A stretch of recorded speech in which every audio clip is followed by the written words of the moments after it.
여러분 반갑습니다. 서목사의 말씀 창고의 서목사입니다. 오늘도 함께 말씀을 나누는 여러분들을 사랑하고 축복합니다. 좋아요와 구독을 눌러주세요.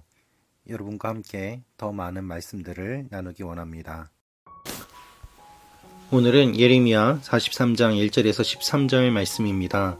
오늘 말씀은 예레미야를 통하여 선포된 하나님의 말씀을 듣고 사람들이 분노하며 예레미야와 바룩을 이끌고 이집트로 내려가는 내용이 기록되어 있습니다. 하나님께서는 이집트로 내려가지 말라고 몇 번이나 말씀하셨지만 사람들은 그 말을 듣지 않고 자신들의 생각대로 이집트로 내려갑니다. 하나님께서는 예레미야에게 큰 돌 여러 개를 바로의 궁전 대문 축대에 진흙으로 감추라고 말씀하십니다. 바벨론 왕이 그 돌들 위에 왕좌를 놓을 것이고 애굽 사람을 죽이고 애굽의 신당들을 불살을 것이라며 애굽에 임할 심판을 말씀하십니다. 오늘 이 말씀을 통해서 우리가 하나님의 마음을 함께 묵상하기 원합니다. 1절 2절입니다.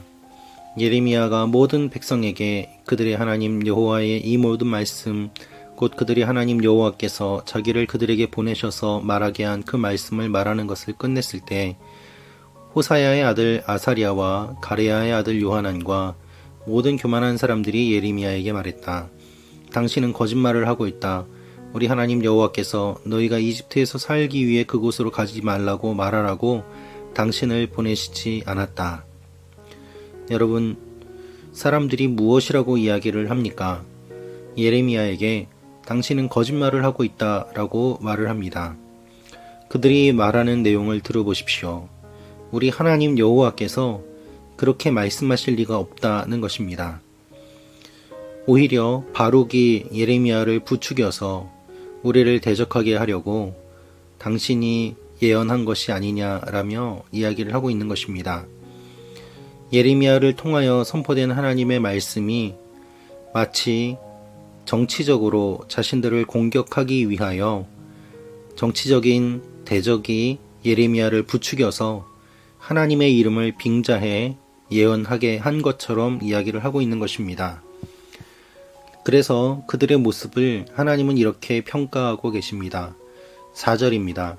이렇게 가레야의 아들 요하난과 모든 군대 장관들과 모든 백성이 유다 땅에 머물러 있으라는 여호와의 목소리에 순종하지 않았다.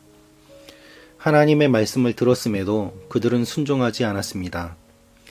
기도해 달라고 부탁했던 그들의 모습과 순종하지 않는 그들의 모습을 한번 살펴보십시오. 대조적인 것이 아니었습니다. 자신들의 원대로 하나님의 말씀이 임하지 않자 그들은 분노하며 그 분노를 예레미야에게 쏟아놓습니다. 그리고는 억지로 예레미야와 바룩을 데리고 그리고 사람들을 이끌고 이집트로 내려갑니다. 그들을 데리고 이집트로 내려갔을 때 하나님께서는 다시 예레미야에게 말씀을 주십니다. 그 말씀이 바로 유다 사람들이 보는 앞에서 큰 돌 몇 개를 가져다가 바로의 집 입구에 있는 포장된 곳에 진흙으로 묻으라고 말씀하십니다. 하나님께서 느부갓네살을 이용해 이집트 땅을 공격하시고 죽을 사람들이 생겨날 것임을 말씀하십니다. 11절입니다. 느부갓네살이 와서 이집트 땅을 공격해 죽을 사람은 죽이고 사로잡을 사람은 사로잡고 칼에 맞을 사람은 칼에 맞게 할 것이다. 여러분, 하나님의 말씀대로 이루어졌습니다. 지금 우리의 문제는 무엇입니까? 많은 사람들이 하나님의 말씀 그대로 전하는 것이 아니라 정치적인 의도와 세상적인 판단과 자신이 서 있는 지위에 따라서 하나님의 말씀을 왜곡하여 전하는 데 있습니다. 그러나 하나님의 말씀을 왜곡하여 전하는 것도 문제지만 더 큰 문제는 하나님의 말씀을 바르게 전해도 그것을 사람들이 듣지 않는다는 데 있습니다. 이 두 가지 일들이 우리가 살아가고 있는 이 시대에도 동일하게 일어나고 있습니다. 하나님의 말씀을 바르게 전하는 것이 매우 드물어지는 시대가 되어가고 있고, 또한 그 드물어진 말씀들을 그대로 들음에도 불구하고 듣고 나서 순종하지 아니하고 자신들의 생각과 다르다고 바르게 말씀을 전하는 사람들을 공격하며 그 입을 막는 일들이 일어나고 있는 것입니다. 여러분, 그 결과는 무엇입니까? 하나님의 말씀이 그대로 이루어질 것입니다. 거짓 예언자인지 그렇지 않은지는 그 예언의 성취 여부에 따라 판단해 보라고 성경은 말씀하고 있습니다.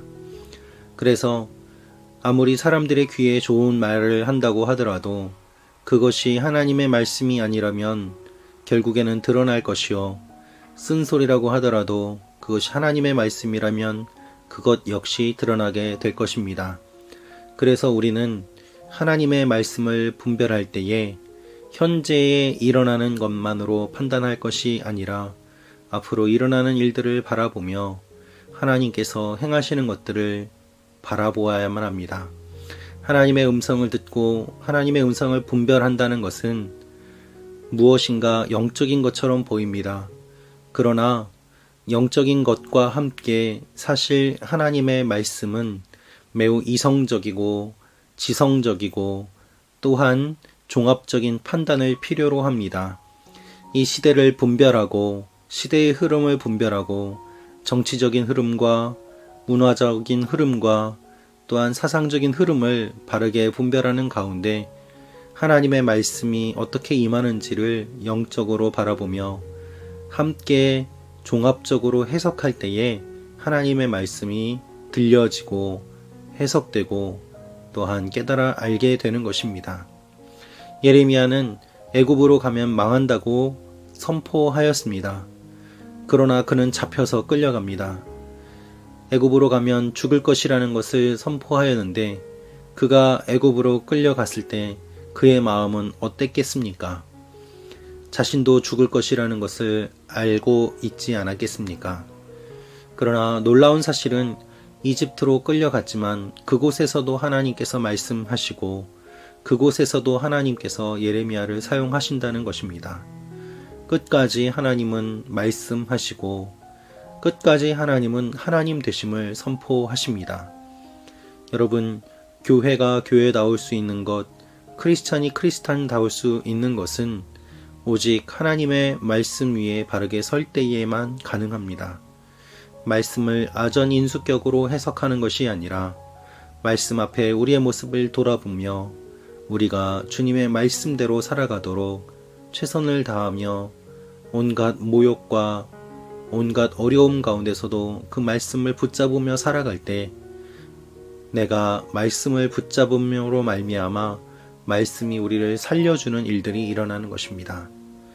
이 일들을 기억하며 오늘도 하나님 앞에서 우리의 모습을 돌아보고 바르게 말씀대로 살아가는 하나님의 사람들이 되시기를 기도합니다.